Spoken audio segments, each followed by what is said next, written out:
स्वागत है आपका हिंदी कहानी घर चैनल पर। मुंबई की पहली बारिश थी।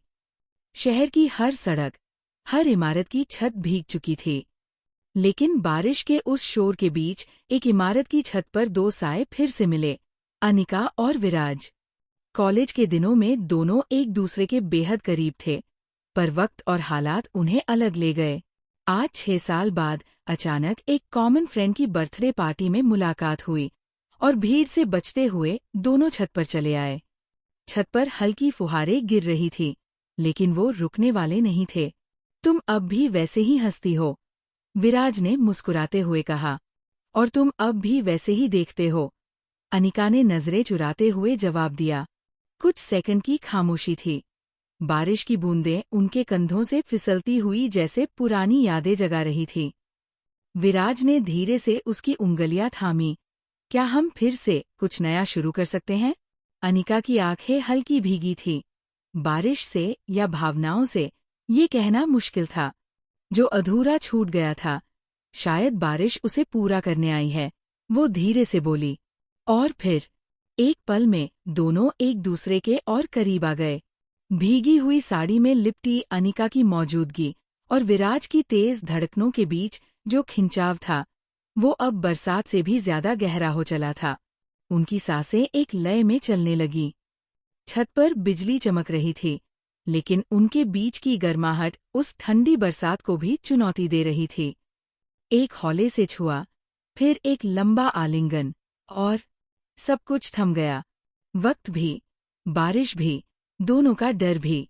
अगली सुबह वो छत पर चाय पी रहे थे। एक चुपचाप सुकून, एक नई शुरुआत का एहसास। कभी कभी एक रात ही काफी होती है किसी अधूरी कहानी को मुकम्मल करने के लिए। पिछली रात की वो छत, वो बारिश, वो स्पर्श, सब कुछ अभी भी अनिका के जिस्म और दिल दोनों में ठहरा हुआ था। अगली सुबह विराज ने अनिका को बाइक से घर छोड़ा।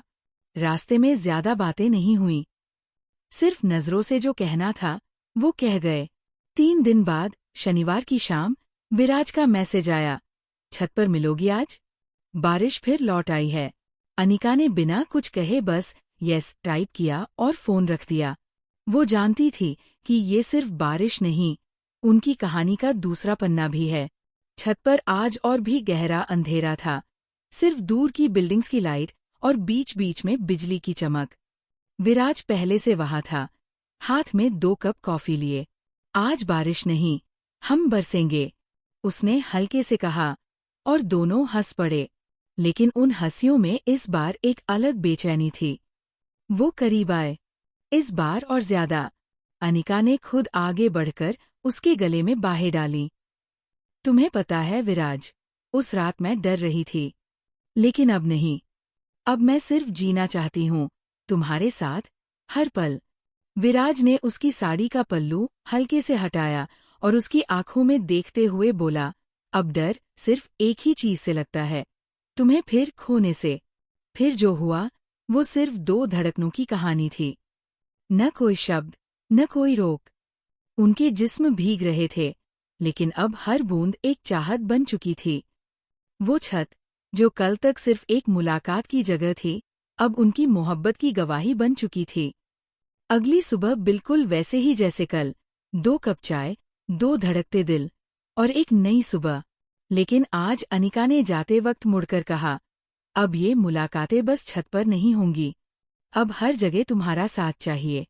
विराज ने जवाब नहीं दिया, उसने बस उसके होठों पर एक गहरा चुंबन रखा, जो हर वादा, हर इजहार से ज्यादा साफ था। 1 हफ्ते बाद बारिश अब लगातार हो रही थी, जैसे मौसम भी उन्हें और करीब लाना चाहता हो। अनिका का कॉल आया, कल की शाम खाली है, अगर तुम चाहो तो। आज सिर्फ हम हों, और कोई नहीं। विराज का जवाब सीधा था, रूम बुक कर लिया है, एड्रेस भेज रहा हूँ। शाम 7:10 बजे होटल का कमरा 504। बारिश की आवाज शीशों से टकरा रही थी, और कमरे में एक धीमी रोशनी जल रही थी। अनिका सफेद कुर्ते में थी, लेकिन बारिश से उसका हर एहसास पारदर्शी हो चुका था। विराज ने दरवाजा खोला और बिना कुछ कहे बस उसे देखा। जैसे हर दिन का इंतजार इसी पल के लिए किया हो। तुम गीली हो, विराज ने कहा। हाँ, और ये मौसम भी, अनिका ने मुस्कुराकर जवाब दिया। वो कमरे में दाखिल हुई, और जैसे ही दरवाजा बंद हुआ, तारे आपस में जुड़ गईं। विराज ने धीरे से अनिका के भीगे बालों को पीछे किया। हर लट जैसे उसकी उंगलियों से फिसलती याद बन रही थी। उनके बीच कोई संवाद नहीं था, सिर्फ सांसों की आवाज और दिल की धड़कनें। कपड़ों की परतें धीरे धीरे हटती गई, बिना जल्दीबाजी के, एक दूसरे की इजाजत से। हर स्पर्श में एक इकरार छिपा था। बेड पर गिरती हल्की लाइट में उनकी परछाइयां एक दूसरे में घुल गईं, जैसे जिस्म और रूह का मिलन हो रहा हो। आधी रात के बाद अनिका चुपचाप विराज के सीने पर सिर रखे थी। ये जो आज हुआ, ये सिर्फ आज नहीं था, विराज ने उसका माथा चूमते हुए कहा। ये हर उस रात के लिए था, जो हम साथ बिताना चाहते हैं।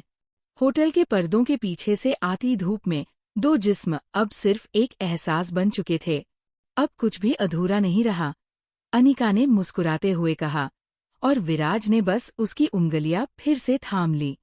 1 महीना बाद अनिका और विराज का रिश्ता अब और भी गहरा हो चुका था। वो अक्सर साथ रहते, होटल से अब घर तक की कहानियां बन चुकी थी। लेकिन वक्त सिर्फ आगे नहीं बढ़ता, कभी कभी पीछे से भी दस्तक देता है। विराज के मोबाइल में मैसेज आया, हाय विराज, 3 साल बाद आई हूँ, मिलोगे? विराज की सांसें कुछ पल को थम गई। मेहर उसकी पहली मोहब्बत, वो जिसे उसने कभी भूला नहीं, वो जिसे उसने छोड़ा नहीं बल्कि खो दिया था। शाम 6 बजे दोनों एक कैफे में मिले। मेहर अब और भी खूबसूरत हो चुकी थी। तुम बिल्कुल नहीं बदले, मेहर बोली। तुमने तो हर चीज बदल दी थी, विराज ने हल्के गुस्से और प्यार से कहा। रात 9 बजे मेहर के होटल गए दोनों। मेहर बोली, तुम्हें लगता है सब कुछ भुला सकते हो? मैं जानती हूँ तुम अब भी मुझे चाहते हो, विराज। वो बस खड़ा रहा, लेकिन उसकी आंखें बोल रही थीं।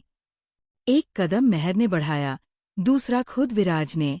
उनका पहला स्पर्श बेहद जाना-पहचाना, लेकिन अब नया और ज्यादा खतरनाक लग रहा था।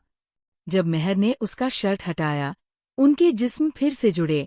सुबह विराज उठते ही बोला, ये गलती थी या मेरा सच? लेकिन गलती या सच, एक बात साफ थी, अब उसकी जिंदगी में 2 कहानियां थीं, और दोनों अधूरी होने लगी थी। विराज अब खुद को 2 हिस्सों में बांट चुका था। एक तरफ अनिका, जो उसे सुकून देती थी, उसके हर दर्द को समझती थी। दूसरी तरफ मेहर, जो उसकी रूह में आग लगा देती थी, एक बेमौसम तूफान की तरह। एक दिन अगर मैं दोनों से मोहब्बत करता हूँ, तो क्या ये गलत है? दोनों मुझे अलग अलग तरीके से पूरा करती है। वो अब सोच चुका था, मैं दोनों से रिश्ता निभाऊंगा, और जब तक सच न खुले, ये खेल चलता रहेगा। कभी अनिका से मुलाकात, कभी मेहर से। एक शांत दोपहर, विराज अनिका के फ्लैट पर था।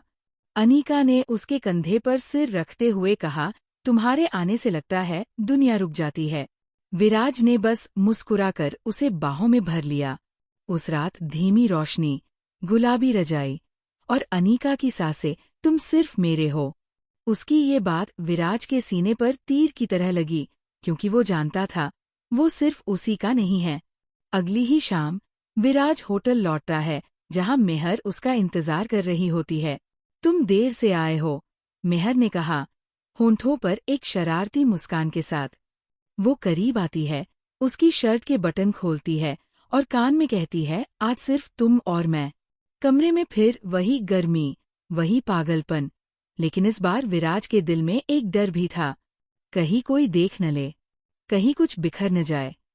अब 2 जिंदगियों का खेल चल रहा था। सुबह अनिका के साथ चाय, हंसी और सुकून।